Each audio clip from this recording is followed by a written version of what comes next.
नमस्ते दोस्तों, स्वागत है आपका हमारे चैनल अर्थ साधना पर, जहां हम आपके लिए लाते हैं आईपीओस की डिटेल्ड एनालिसिस। आज हम बात करने वाले हैं एक पावर सेक्टर की कंपनी का, जिसका नाम है मंगल इलेक्ट्रिकल इंडस्ट्रीज लिमिटेड। हम लोग कंपनी का इंट्रोडक्शन सबसे पहले समझते हैं। मंगल इलेक्ट्रिकल इंडस्ट्रीज लिमिटेड की शुरुआत हुई थी 1989 में एज ए पार्टनरशिप फर्म और 2008 में इसे प्राइवेट लिमिटेड कंपनी बनाया गया। जुलाई 2024 में इसे कन्वर्ट किया गया एक पब्लिक लिमिटेड कंपनी के रूप। कंपनी का काम है ट्रांसफार्मर्स और उनके क्रिटिकल कंपोनेंट्स बनाना, जो इलेक्ट्रिसिटी डिस्ट्रीब्यूशन और ट्रांसमिशन के लिए यूज होते हैं। ये अपने प्रोडक्ट्स मार्केट करती है under the brand name Mangal electrical, जिसका पावर सेक्टर में एक स्ट्रॉन्ग रिकॉल है। अब हम लोग इनका बिजनेस सेगमेंट समझते हैं। पहला है ट्रांसफार्मर मैन्युफैक्चरिंग, 5 kVA से लेकर 10 MVA तक के डिस्ट्रीब्यूशन और पावर ट्रांसफार्मर्स। सेकेंड है ट्रांसफार्मर कंपोनेंट्स, जिसमें आते हैं lamination, CRGO, slit coils, amorphous course, coil core assemblies और टोरॉइडल कोर्स। थर्ड है ICBs, oil immersed circuit breakers. ये एक क्रिटिकल सेफ्टी प्रोडक्ट है जो ट्रांसफार्मर्स और इलेक्ट्रिकल नेटवर्क्स को फॉल्ट्स और ओवरलोड से प्रोटेक्ट करता है। ऑयल इमर्स्ड डिजाइन का एडवांटेज है बेटर इंसुलेशन और आर्क क्वेंचिंग प्रॉपर्टीज, जिसकी वजह से डिस्ट्रीब्यूशन एंड पावर यूटिलिटीज में इनकी डिमांड होती है। इस प्रोडक्ट से company electrical safety equipment segment में भी डाइवर्सिफाई कर रही है। Fourth, trading, CRGO, CRNO coils और एमोर्फस रिबन्स की ट्रेडिंग। फिफ्थ है EPC services, electrical substation setup करने का टर्नकी प्रोजेक्ट्स। टारगेट मार्केट्स और क्लाइंट्स की बात करें तो मंगल इलेक्ट्रिकल के क्लाइंट्स हैं state electricity boards, EPC contractors और industrial customers, mainly power transmission and distribution sector में। कंपनी की 5 मैन्युफैक्चरिंग फैसिलिटीज राजस्थान में लोकेटेड हैं, जिनका एनुअल कैपेसिटी है 16,200 MT, जो है CRGO प्रोसेसिंग में, 10,22,500 kVA ट्रांसफार्मर्स में और 75,000 units ICB that is immersed circuit breakers में, और 2400 MT है एमोर्फस यूनिट्स में पर एम। और 30 जून 2025 तक कंपनी के पास 761 परमानेंट एम्प्लॉइज हैं। अब हम लोग IPO डिटेल्स समझते हैं। IPO ओपन डेट है 20 अगस्त 2025, IPO क्लोज डेट है 22 अगस्त 2025, अलॉटमेंट डेट है 25 अगस्त 2025, टेंटेटिव लिस्टिंग डेट है 28 अगस्त 2025 और ये लिस्ट होगी दोनों ही एक्सचेंजेस पे, that is BSE and NSE। Issue size की बात करें तो ये है 400 करोड़ का इशूज, पूरी तरह से फ्रेश इशू है। प्राइस बैंड की बात करें तो that is 533 to 561 rupees per share. Lot size है 26 शेयर्स का। रिटेल के लिए मिनिमम इन्वेस्टमेंट है 14,586 रुपीज का, जिसमें एक लॉट कवर हो रहा है। रिटेल के लिए मैक्सिमम इन्वेस्टमेंट है 13 लॉट्स का, जिसका अमाउंट होता है 1,89,618 रुपीज। स्मॉल HNI के लिए मिनिमम बात करें तो 14 लॉट्स हैं, 364 शेयर्स और ये अमाउंट होता है 2,04,204 रुपीज। स्मॉल HNI के लिए मैक्सिमम जो है वो 68 लॉट्स है। टोटल शेयर्स होता है ये 1,768 और अमाउंट होता है 9,91,848 रुपीज। बिग HNI के लिए मिनिमम है 69 लॉट्स, शेयर्स होता है 1,794 और टोटल अमाउंट होता है 10,06,434 रुपीज। अब इनका लीड मैनेजर और रजिस्ट्रार समझते हैं। लीड मैनेजर इनके हैं Systematix corporate services limited, registrar है big share services private limited.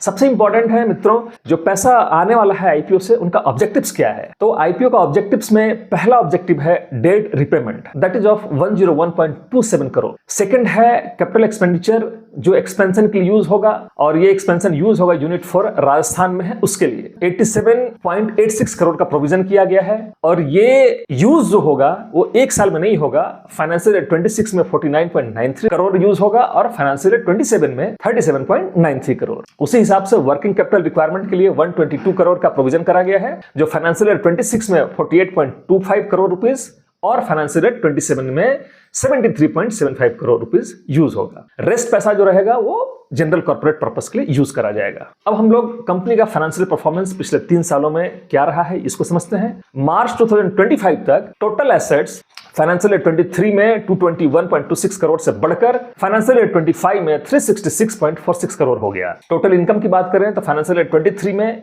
यह था 357.81 करोड़, जो फाइनेंशियल 24 में 452.13 करोड़ हुआ और फाइनेंशियल 25 में जंप करके ये हो गया 551.39 करोड़। पैट की बात करें तो फाइनेंशियल 23 में ये था 24.74 करोड़ और फाइनेंशियल 25 में ये बढ़कर हो गया 47.31 करोड़। एबिटा 44.42 करोड़ से बढ़कर हो गया 81.84 करोड़। नेटवर्थ की बात करें तो 23 में था 93.97 करोड़, 24 में ये बढ़कर हो गया 114.99 करोड़ और फाइनेंशियल ईयर 25 में ये बढ़कर हो गया 162.16 करोड़। बोरोइंग्स की बात करें तो फाइनेंशियल ईयर 23 में ये था 96.64 करोड़ और ये बढ़कर फाइनेंशियल ईयर 25 में हो गया 149.12 करोड़। ओवरऑल रेवेन्यू और प्रॉफिट दोनों ग्रो हो रहे हैं, लेकिन डेट लेवल भी फाइनेंशियल ईयर 25 में काफी बढ़ गया है। अब आइए हम लोग की रेशियोज देख लेते हैं आज on 31 March 2025। Return on equity की बात करें तो दिस इज 29%, आरओसी की बात करें 25.38%, डेट टू इक्विटी रेशियो की बात करें तो 0.92, रिटर्न ऑन नेटवर्थ की बात करें तो 34.14%, PAT margin is 8.61%, EBITDA margin is 14.90% और price to book value is 7.09। EPS pre IPO 23.08 rupees per share, post IPO ये हो जाता है 17.18 रुपीज पर शेयर।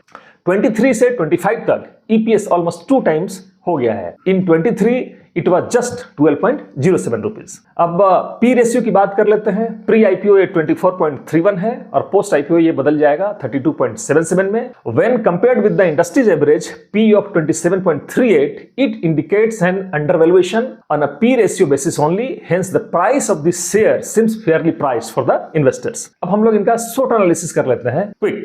स्ट्रेंथ देखें इनका तो एक्सपीरियंस प्रमोटर्स और स्ट्रॉन्ग मैनेजमेंट टीम है इनके साथ। बैकवर्ड एंड फॉरवर्ड इंटीग्रेशन से इफिशियंसी आती है इनके कामों में। डाइवर्सिफाइड कस्टमर बेस है, प्लस स्ट्रॉन्ग फाइनेंशियल ग्रोथ और रिटर्न रेशियोज भी हैं। वीकनेसेस की बात करें तो हाई डेट है 149 crore in financial year 25। Second है dependency on power sector capital expenditure cycles. Third है geographical concentration in Rajasthan. EPS dilution post IPO. Company के पास अपने कस्टमर या सप्लायर्स के साथ कोई डेफिनेटिव लॉन्ग टर्म एग्रीमेंट नहीं है। अगर ये अपने सप्लायर कस्टमर रिलेशनशिप को सही तरीके से लेवरेज नहीं कर पाए तो इसका नेगेटिव इंपैक्ट बिजनेस और फाइनेंशियल्स पर सीधा सीधा आ सकता है। Revenue and supplies from top 10 customers and suppliers ये भी समझते हैं, क्योंकि इससे ये समझ में आता है कि इनका टॉप 10 सप्लायर और कस्टमर्स का कितना कॉन्सेंट्रेशन है। अब हम लोग समझते हैं कंपनी का रेवेन्यू और supplies from top 10 customers and suppliers. ये है पिछले 3 सालों में एवरेज 45.64% और सप्लायर से अगर बात करें तो ये है 10 सप्लायर से पिछले 3 साल का एवरेज 61.35%। ये अपने आप में ये दिखाता है कि इनका मेजर डिपेंडेंसी जो है ये इनके टॉप 10 कस्टमर्स और सप्लायर्स पे ही डिपेंडेंसी है। इसमें किसी भी तरह का तब्दीली गिरावट इनके रेवेन्यू को सीधा सीधा इंपैक्ट कर सकता है। अब हम लोग अपॉर्चुनिटीज देख लेते हैं। Government push for power infra and renewable integration ये कंपनी के लिए एक अच्छा अपॉर्चुनिटीज है। EPC service expansion. थर्ड है एनर्जी इफिशिएंट इक्विपमेंट का डिमांड में होना और capacity expansion supports growth. Threats की बात कर रहे हैं तो high competitive in transformer sector, volatile raw material CRGO steel prices, delay in power projects impact cash flows, rising interest cost due to debt. सबसे बड़ा रिस्क है raw material price volatility, specially CRGO और सीआरएनओ coils.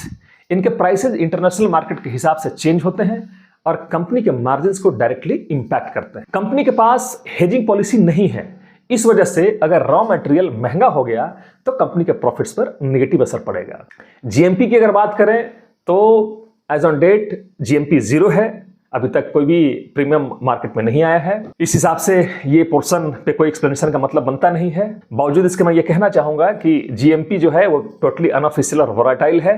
Decision सिर्फ fundamentals पे ही लेना चाहिए और अपने फाइनेंशियल एडवाइजर से बात करके। कंपनी एक यूनिक पोजीशन में है और इस वजह से इंडिया या ग्लोबली कोई एग्जैक्ट कंपेरेबल कंपनी नहीं है, लेकिन आरएचपी के लिए कुछ इंडियन लिस्टेड कंपनीज को पीएस माना गया है जिनके बिजनेस के कुछ एस्पेक्ट्स इस कंपनी के बिजनेस से मिलते जुलते हैं। नीचे दी गई टेबल में इनके अकाउंटिंग रेशियोज का कंपैरिजन उन पीयर्स के साथ दिखाया गया है। अब बात करते हैं पीयर कंपैरिजन की। कंपनी के आरएचपी में 2 लिस्टेड पीयर्स दिए गए हैं। पहला है विलास ट्रांसकोर लिमिटेड और जेबी लेमिनेशन लिमिटेड। आइए इनके फाइनेंशियल रेशियोज और परफॉर्मेंस को कंपेयर करते हैं। दोस्तों अब बात करते हैं पीयर कंपैरिजन की।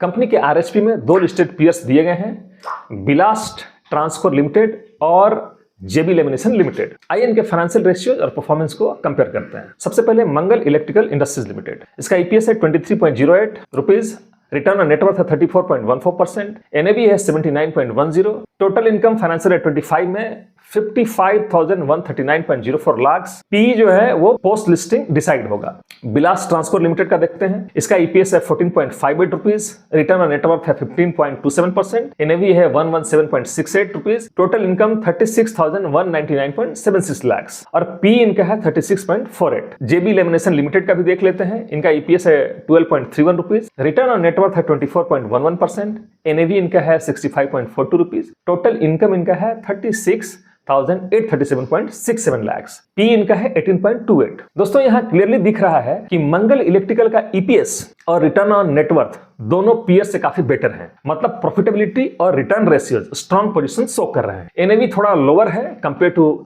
विलास ट्रांसकोर, लेकिन इनकम और मार्जिन स्ट्रॉन्ग है। फंडामेंटल्स की बेसिस पर कंपनी अपने पीएस के कंपैरिजन में एक अच्छी पोजीशन में नजर आती है। मंगल इलेक्ट्रिकल्स एक एस्टैब्लिश्ड ट्रांसफार्मर मैन्युफैक्चरर है जिसका रेवेन्यू और प्रॉफिट पिछले सालों में ग्रो हुआ है और रिटर्न रेशियोज पीएस के कंपैरिजन में स्ट्रॉन्ग दिखते हैं। साथ ही कंपनी के बोरोइंग्स बढ़े हैं, ईपीएस डाइल्यूशन होगा और वैल्यूएशन प्रीमियम पर लग रहा है। लेकिन डेट कंसर्न तभी बनेगा अगर फ्यूचर में और एग्रेसिवली बोरोइंग्स बढ़ाई गई या अर्निंग्स स्लो हो गई। अभी के लेवल पे मैनेजेबल है, लेकिन कॉस्टनरी फैक्टर है ये तो मानना पड़ेगा। पीयर कंपैरिजन के बेसिस पर कंपनी की प्रॉफिटेबिलिटी और रिटर्न ऑन नेटवर्थ अच्छी पोजीशन शो करते हैं, लेकिन हायर डेट और डाइल्यूशन इन्वेस्टर के लिए इंपॉर्टेंट मॉनिटरिंग पॉइंट्स रहेंगे। मित्रों, ये एनालिसिस किसी भी तरह से आपको इस आईपीओ को स्किप या अप्लाई करने का रिकमेंडेशन नहीं देती है। कोई भी डिसीजन अपने रिसर्च और अपने फाइनेंशियल एडवाइजर के सलाह पर ही करें। This is where we conclude our analysis. If you like this analysis, please like, subscribe and share this video. See you all in the next video. Till then, Jai Hind, Jai Bharat.